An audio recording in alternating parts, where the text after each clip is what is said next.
The Missing by Stephen Meehan.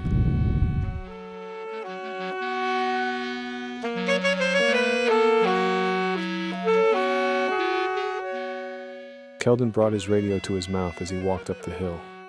Tyrion, there's no sign of the missing colonists yet, and we've covered most of this sector.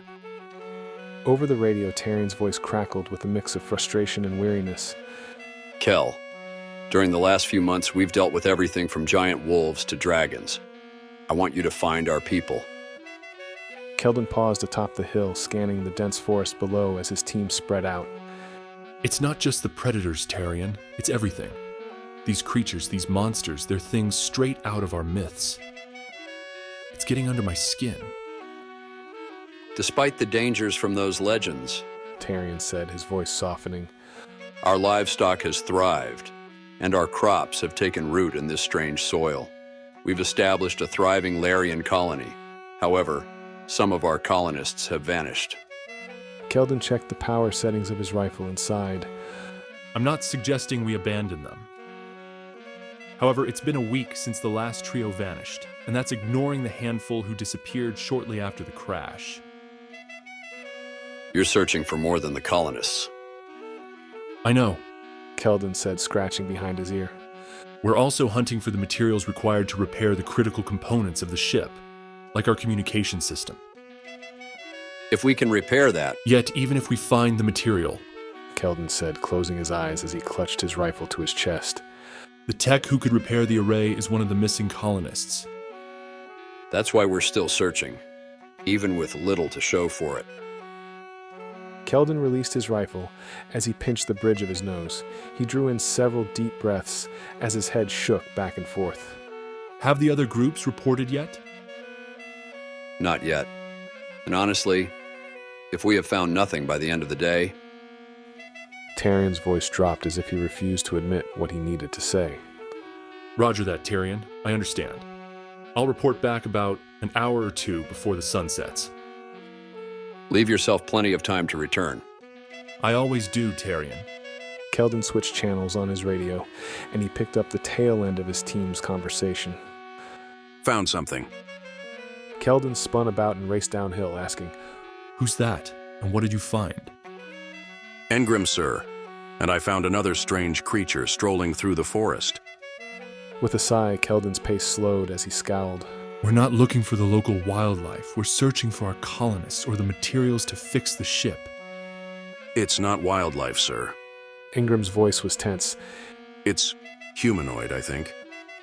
Keldon came to full attention, asking, Where are you, Engrim? About a 3-minute run due east of your position atop the hill, with Mika between us. Keldon cursed under his breath and turned eastward, breaking into a run. Mika, get to Engrim and wait for me. Zeke, double time it to them. We need to see this. Copy that, Mika and Zeke said in near unison. Keldon didn't wait for any further reply. His boots pounded against the forest floor as he wove between the trees. When he reached Engrim and Mika, he slowed, his hand gripping his rifle tighter. He squinted through the trees and caught sight of the creature, a massive hulking figure trudging through the forest, oblivious to his team. Fall back to the hill, Keldon said, his voice almost silent. I'll cover you. Engrim and Mika nodded, silently retreating. Keldon crouched behind a fallen trunk and raised his rifle. His eyes locked onto the creature through the scope. It dwarfed any of the colonists, and it was built like a walking boulder. Its arms were grotesquely thick, with muscles that seemed to bulge beneath its rough skin. Its movements were slow, deliberate, but it carried an unmistakable sense of danger. Keldon adjusted his grip on the rifle and lowered the volume of his radio. Engrim, I know it wasn't walking towards you, but do you think it saw you? I doubt it. I'd agree with that, Keldon, Mika said. A second later, Zeke tapped Keldon's shoulder and pointed at the creature. What's your plan to deal with that monstrosity? Follow it, Zeke. It's the first semblance of humanity, despite its misshapen form. Keldon pointed toward his left as he repositioned himself. Once he settled into position, he resumed studying the beast. Besides, there's a chance this thing is responsible for our missing colonists. Use the radio to inform everyone to track it, but be careful not to be seen. Keldon's gaze went back to the creature. As he noted its strange gait, the monster's head twitched as if it was listening for something. A second later, it let out a guttural bellow that echoed through the trees. Keldon's heart skipped a beat as he heard an answering yet feeble scream. His scope drifted to his right, where he found a team member struggling with his rifle. Instinctively, Keldon brought his rifle back to the monster and fired. A bolt of energy shot through the air, slamming into the creature's chest, sending it crashing to the ground. With a sharp exhale, Keldon lowered his rifle and dashed forward, reaching the creature's side within seconds. He dropped beside it and pointed at the struggling team member. Get the team here. Now. Yet, sir. Keldon rolled the creature onto its back and discovered its elongated fangs and gnarled skin. He adjusted his radio as he examined the creature's feral features. Tarion, I don't have any good news for you. That's not what I need. Rising to his feet, Keldon searched the nearby forest for more of these hulking monsters. He wiped his mouth as he gripped his rifle.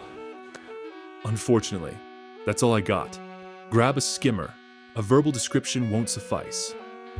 Between this latest monstrosity, the living myths, and our missing colonists, I'm beginning to believe this planet is haunted, and it doesn't want us intruding upon its home.